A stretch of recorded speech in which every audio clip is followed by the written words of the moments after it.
Bonjour, bienvenue sur le plateau de Bâti-Journal TV.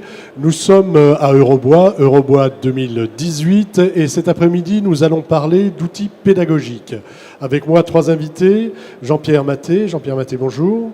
Bonjour. Vous êtes prescripteur bois, chargé de projet chez Fibois Aura. Je vous demandais une petite carte d'identité de Fibois Aura. Fibois Aura, c'est l'interprofession régionale de la filière forêt-bois. Qui s'occupe donc, qui a des actions sur tous les maillons de la filière, de l'amont forestier jusqu'à l'aval, donc notamment bois dans la construction. À côté de vous, monsieur Xavier Rocher, bonjour. Bonjour. Vous êtes responsable commercial ARA, alors vous nous direz ce que veut dire ARA, chez les Compagnons du Devoir. Tout à fait. Donc, moi, je suis en charge du développement commercial sur la région Auvergne-Rhône-Alpes. ARA, Auvergne-Rhône-Alpes. Auvergne-Rhône-Alpes, voilà, nouvelle région qui comporte 12 départements sur lesquels nous couvrons complètement le territoire dans les 30 métiers, 6 filières chez les Compagnons du Devoir. Et nous représentons 530 apprentis sur la région Auvergne-Rhône-Alpes et 225 jeunes qui tournent chaque année. En face de vous, monsieur Xavier Rocher, bonjour. Excusez-moi, monsieur Jean-Marc Pauget. C'est ça, oui. Bonjour. Bonjour. Vous êtes délégué expert bois au CNDB. Oui, alors le CNDB, c'est le Comité national pour le développement du bois, qui est l'organisme de promotion bois construction en France, au sein duquel je suis délégué et dont une de mes activités est la formation. Alors, on va parler formation, puis on va commencer par vous. Je vais vous demander tous les 3 de faire un petit constat. On parle d'outils pédagogiques, de besoins, de ressources. Est-ce qu'il y avait un manque ? Alors effectivement, il y a un manque, car le bois est de plus en plus présent dans la construction, je parle du secteur de la construction, et régulièrement, vous avez des organismes qui sont écoles d'ingénieurs, écoles d'architecture ou autres, qui vont décider de mettre 15, 20 heures, 30 heures de cours sur le bois. Pour ce faire, ils vont faire appel à un prestataire externe, peut-être un architecte qui est en exercice, qui va être en charge de monter des éléments pédagogiques pour faire son cours. Et cette personne, va aller puiser un petit peu, avec les moyens du bord, des informations de droite et de gauche sur différents sites pour pouvoir monter son support pédagogique. Et ce manque, on l'a réellement identifié, et donc l'idée a été de se dire, est-ce qu'à un moment donné, il ne faut pas qu'on réussisse à rassembler toutes les ressources sur un même site pour les mettre à disposition des futurs enseignants. Alors on reviendra sur le site tout à l'heure, donc ça c'est un peu le constat. Vous faites le même constat ? Oui, nous, le programme Bois Concept 21 est parti de ce constat-là. C'est l'augmentation des diplômes en bois construction au sein notamment de l'éducation nationale, mais aussi au sein des écoles d'ingénieurs ou d'architecture, qui ont été multipliés par 3 ou 4 en l'espace de très peu de temps. Et où là, des enseignants, des formateurs, avec pas forcément les compétences, parce qu'ils venaient de d'autres filières qui ont fermé, notamment au sein de l'éducation nationale, des filières mécaniques, qu'on a réorienté vers des filières bois construction, mais qui n'avaient pas le savoir-faire, la formation, etc. Et à qui, par exemple, l'éducation nationale, parce que nous, on a un partenariat avec le rectorat de Clermont-Ferrand pour développer Bois Concept 21, leur ont dit, vous avez un mi-temps pour vous former par vous-même. On n'a pas les moyens de vous payer une formation et l'année prochaine, vous enseignez en BTS SCBH. Donc SCBH, c'est Système Constructif Bois et Habitat. Et donc eux, par contre, avaient besoin, au-delà de matières pour faire de la ressource, avaient besoin de ressources pédagogiques qui soient effectives et qui puissent ensuite s'approprier et faire évoluer. D'accord. Et du côté des Compagnons du Devoir, c'est un petit peu différent. Mais alors les quelques chiffres que je peux donner, effectivement, c'est que chaque année, nous emmagasinons dans nos cerveaux 10 fois plus d'informations, chaque année, donc ça c'est colossal, avec des nouvelles pratiques, des nouvelles conceptions. Il faut retenir aussi que nous retenons que 6% de ce que nous apprenons 2 semaines après. Donc ça nous préoccupe aussi, puisque ça veut dire aussi que les méthodes et les outils utilisés ne sont peut-être pas adaptés. Et puis dire aussi que le support doit être animé de façon à ce qu'on puisse retenir à plus de 90%. C'est ce que font les Compagnons du Devoir, c'est-à-dire non seulement on apprend, on voit, on lit, on entend, mais on pratique. Et c'est la pratique qui fait qu'on peut reproduire très facilement. Alors, on va voir maintenant un peu dans le détail ce que chacun vous avez mis en place. On va commencer par Bois Concept 21. De quoi s'agit-il ? Alors, Bois Concept 21, ce sont des ressources pédagogiques pour la construction bois qui sont destinées principalement aux enseignants et aux formateurs. qui aborde différentes thématiques, du matériau bois, produits dérivés, jusqu'aux études de cas de réalisation, qui sont sous forme de diaporamas classiques, j'allais dire, mais avec les commentaires pour chaque diapositive, qui peuvent donc ces outils-là peuvent être facilement appropriables par les enseignants et les formateurs, ils peuvent les faire évoluer, etc. Ça se traduit par des vidéos, par de la maquette aussi que l'on présente là au sein du salon, qui s'appelle Stabibois notamment, pour comprendre visuellement comment fonctionne un bâtiment en structure bois par rapport aux efforts horizontaux. Ce sont des détails techniques d'exécution commentés, notamment sur l'ossature bois. Ce sont de traiter aussi par le défaut qu'on peut observer en ossature bois, de comprendre qu'est-ce qu'il faut pour faire bien, en fait, concevoir bien et mettre en œuvre correctement. Et ces outils-là, ils ont la particularité en fait que ils sont partis, en fait, l'idée est partie de la base, donc d'enseignants qui venaient dans les formations continues que l'on organise. Qui eux étaient demandeurs, ils n'avaient pas les outils qui leur permettaient de construire leurs cours. Hein, en gros, c'est ça. C'est ça, exactement. Et où on s'est dit, ça peut être intéressant de co-construire et co-concevoir ces outils-là avec des enseignants et des experts, donc c'est-à-dire des ingénieurs bureaux d'études, des architectes, des artisans, de mettre ces gens-là autour de la table, de les faire travailler sur une thématique et de mêler comme ça la partie pédagogique, la partie technique, avec aussi des experts qui intervenaient en formation continue avec beaucoup d'expérience.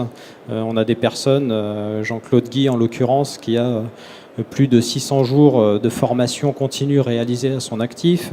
On a Maurice Sahuc, BETS-BM, qui intervient au CHEB, les hautes études du bois à Paris. Voilà, tous des gens expérimentés aussi bien techniquement qu'au niveau pédagogique. Donc on a mis tout le monde ensemble pour réfléchir à comment donner de la ressource intelligente pour les enseignants. Exactement. Et pour les formateurs, parce que ça s'adresse, vous vous adressez également, enfin, il y a deux échelles, hein. Enfin, il y a l'enseignement et puis il y a aussi après la formation continue. Tout à fait, c'est ça. Est-ce que vous pouvez nous donner un exemple, je ne sais pas, assez concret par rapport à la construction un exemple de ressources, tout simplement. La maquette, par exemple. La maquette dont on a parlé tout à l'heure. La maquette, elle est présente sur Eurobois, on la présente là tout à l'heure en réunion. Comment les enseignants vont... Parce que cette maquette, elle est transportable, ça se passe comment? Alors l'idée, c'est ça, c'est qu'effectivement, cette maquette-là, elle est transportable. Elle fait 1 mètre par 90 cm environ, par 30 cm de hauteur. Elle est complètement démontable, donc l'idée, c'est de pouvoir la monter. Il y a des ressources aussi qui sont associées avec, il y a un diaporama et il y a un livret du formateur qui détaille toutes les séquences pédagogiques. Donc l'idée c'est de monter la structure principale, de ne pas mettre les éléments qui stabilisent le bâtiment et petit à petit d'expliquer s'il n'y a pas ces éléments-là, quel impact ça a sur le bâtiment en matière de déformation, voire de destruction du bâtiment. Et par rapport aux efforts horizontaux, c'est pas par rapport aux charges verticales. Et donc ensuite c'est de montrer tous les systèmes qu'il est possible d'appliquer, d'utiliser. Pour gérer ce type d'effort. De les illustrer par le diaporama sur des opérations réalisées, donc des photos de chantier ou d'opérations terminées en montrant en quoi ça consiste réellement, en quoi ça consiste dans la réalité. Et donc le livret du formateur, lui, va pas à pas guider le formateur s'il en a besoin et s'il souhaite suivre ces étapes qui sont dans le livret du formateur, dire qu'est-ce qu'il faut qu'il démonte, qu'est-ce qu'il faut qu'il remonte, qu'est-ce que ça montre exactement et quelle déduction il peut en faire pour l'apprentissage de ses étudiants ou de ses stagiaires. Donc du très concret.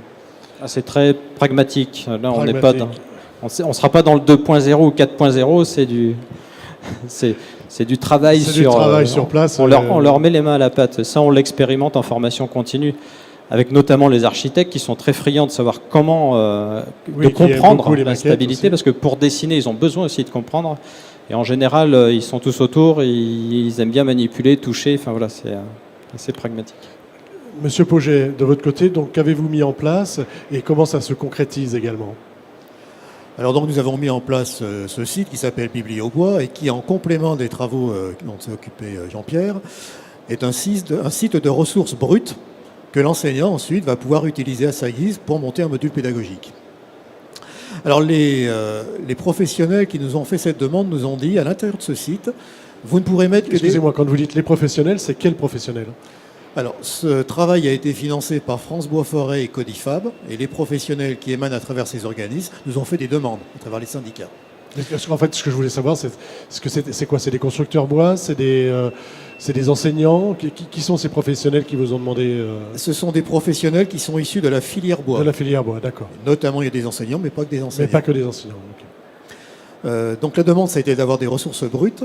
Ils nous ont dit, vous ne pouvez pas mettre de ressources privées, parce que l'utilisation d'une ressource privée sur un financement public, c'est un peu délicat, parce que ça va conduire à orienter un choix vers telle ou telle chose. Donc ce sont des documents qui sont publics, ouverts, et qui sont validés au terme de leur contenu. Alors nous les avons organisés au sein de ce site Bibliobois à travers une série de thèmes extrêmement génériques dans un premier temps pour aborder ce qu'est l'acoustique, la thermique à travers la construction. Ensuite, en le complétant pour aller un petit peu plus loin en connaissant la forêt, la structure du bois, comment on va l'aborder, les systèmes constructifs, et puis enfin un chapitre un peu plus précis sur la conception et la réalisation d'une opération. À l'intérieur de ces thèmes, on a ensuite bâti ce que l'on a appelé des trames. Les trames, c'est ce que l'on propose à un enseignant qui va attaquer un thème pour se dire, eh bien voilà comment je peux balayer l'ensemble de mon thème. Il n'est pas obligé de s'y coller, mais il a une trame. Voilà, ça lui donne une trame que lui, il peut agrémenter en fonction de ses diverses recherches, par des exemples, par autre chose. Voilà, il prend pas. Et en bas de cette trame, nous avons proposé des documents qui peuvent lui servir à alimenter cette trame. Alors les documents qui sont fournis sont parfois des documents assez importants, qui peuvent en PDF, qui peuvent faire 50 pages, mais on lui indique, page de 4 à 6, vous avez une ressource pédagogique qui est intéressante. Alors ces ressources sont des documents PDF, ça peut être de l'iconographie à travers des photos. Je pense notamment au chapitre conception et réalisation où vous avez les typologies, par exemple, de structures qui sont proposées, les éléments de franchissement ou les portiques. Si vous cliquez dessus, vous avez quelles sont les typologies de portiques que l'on peut rencontrer, et puis vous avez une quinzaine de photos d'opérations qui les illustrent parfaitement. Donc on a quand même une belle matière à disposition. C'est une matière qui va évoluer avec le temps, que vous faites évoluer. Comment ça se passe? Absolument. Alors on a eu une première version du site Bibliobois qui a été mise en ligne pour les enseignants. Nous avons fait une enquête auprès d'eux qui ont dit c'est un très bon site, mais on aimerait en avoir encore plus dessus, puisque dans les trames que nous avons réalisées, dans certains cas, nous n'avions pas encore la matière. On vient de le réalimenter avec une version 2 qu'on a complétée, et notamment dans laquelle on a ajouté des vidéos et puis quelques documents spécialisés pour les écoles. Ça, c'est une demande qui nous a été faite par les enseignants qui ont besoin de ces supports vidéo pour donner du sens concret à leur formation. Pour qu'on voit les choses. Ouais. Et on ne l'a pas dit tout à l'heure, mais ce que vous nous avez présenté, hein, c'est lancé sur Eurobois 2018. C'est ça, oui, tout à fait. Mais on a une réunion juste après pour présenter tous les outils Bois Concept 21. Et j'imagine qu'à chaque fois, il y a un site, là, il y a un site internet, mais vous avez aussi un site internet, ou comment ça se passe? Alors, ce qu'il y a, c'est que du peu qu'on en a parlé de Bois Concept 21, on a tellement de demandes sur les maquettes ou sur les ressources qu'on n'a pas encore eu le temps de faire le site. Donc, on espère pouvoir avoir le temps de le faire, mais là, il faut qu'on réponde à la demande qui est un peu trop importante là pour l'instant. Donc, voilà. Donc, alors je précise que bien sûr le site est ouvert à tous les utilisateurs sur simple inscription, tout le monde a accès aux ressources. C'est-à-dire que tout le monde peut aller regarder, y compris moi. Si je veux me faire un peu d'auto-formation sur la construction bois, je peux aller regarder comment ça fonctionne. Vous pouvez y aller. D'accord. Nous, cependant, c'est accessible sur le site internet de Fibois Auvergne-Rhône-Alpes. On a déjà des choses. Il n'y a pas un site internet propre, mais on parle de Bois Concept 21 et on peut aller voir ce qu'il y a comme ressources de disponibles. Les premiers retours que vous avez par rapport à ce site sont positifs. Vous disiez, qu'est-ce qui a intéressé les enseignants, par exemple? Eh bien déjà, c'est d'avoir un lieu sur lequel on peut avoir toute une série d'informations extrêmement diverses sur le bois construction, d'avoir un lieu de rassemblement. Mais tout de suite, ils nous ont dit, il y a des trames qui sont incomplètes, il y a des trous, ce qu'il faudrait, c'est combler un peu les trous dans la raquette, bien évidemment. Alors, on s'y emploie, et puis on a des gens qui vont sur le site qui nous disent maintenant, tiens, on a peut-être une ressource qui peut être intéressante. Elle nous est soumise, et on peut la rajouter ensuite dans le site. D'accord, donc quelque chose qui va vivre, hein, quelque chose un petit peu émulatif. Des contributions de chacun. Voilà. Les compagnons du devoir, de leur côté, mettent en place aussi des outils pédagogiques. Alors, avec vous, on va parler de 4.0, de 1.0. aller du 1.0 au 4.0, c'est ça? Tout à fait. Alors, C'est-à-dire que, expliquez-nous ce que voilà, vous avez mis en place. on parle beaucoup d'usines du futur, on parle effectivement de mécanisation, d'industrialisation, de BIM, la maquette numérique. Donc ça, c'est très bien. Il faut quand même retenir que le seul moment où les architectes rencontrent le monde ouvrier, technicien, c'est quand il y a des problèmes.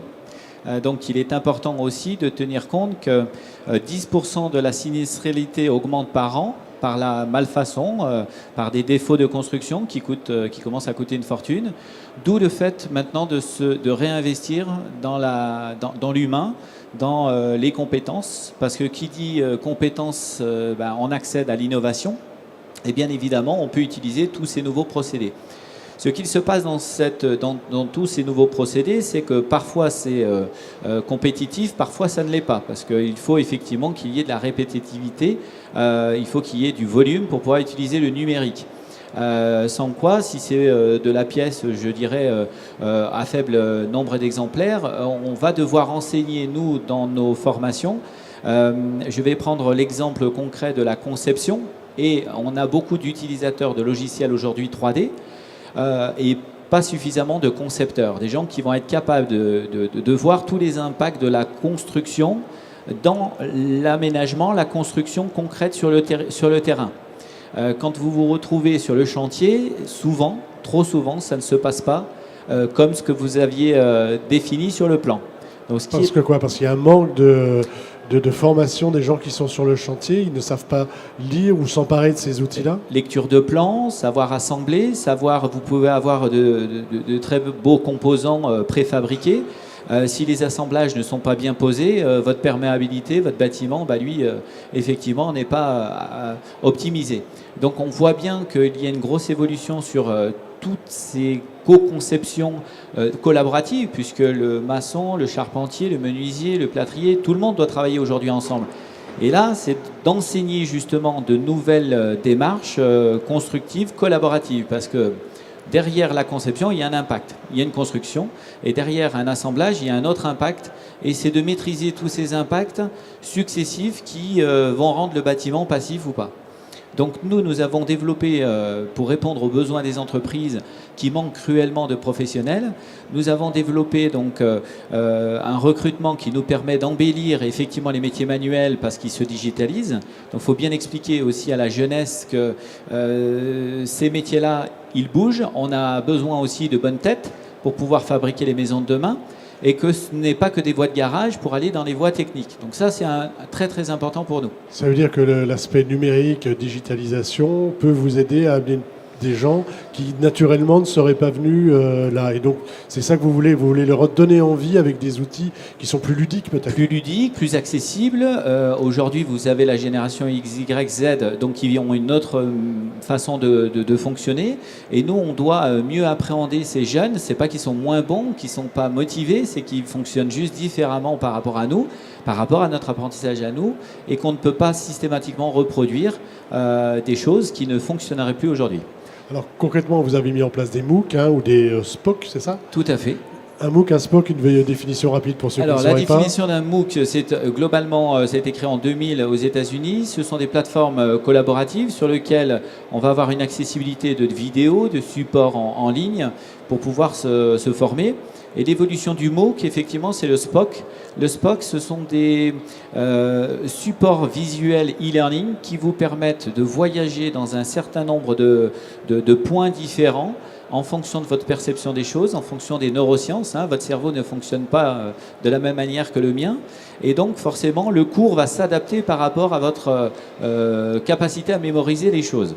Donc nous, on travaille sur toutes ces approches parce que ce qui est le plus important, c'est pas tant d'utiliser toutes ces belles technologies, c'est le résultat qui compte, c'est d'être capable de reproduire le geste, d'être capable de savoir-faire et surtout de savoir-être pour pouvoir répondre aux besoins des entreprises. Donc ces MOOC existent déjà, ils sont disponibles comment et qui peut les utiliser ? Alors, les MOOC, par exemple le MOOC 7 qui a été créé donc, par un compagnon qui est en test actuellement, c'est 7 jours pour trouver le job de mes rêves. Donc effectivement, nombreux jeunes se posent la question comment trouver sa voie. Il y a tellement de filières, tellement de difficultés, je dirais, d'obstacles pour pouvoir trouver ce qu'il vous plaît.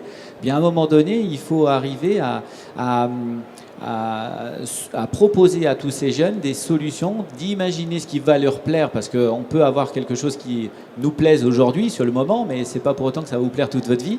Et on a un gros travail aussi sur la reconversion. Il y a beaucoup de gens qui se reconvertissent à 30 ans, 40 ans, 50 ans.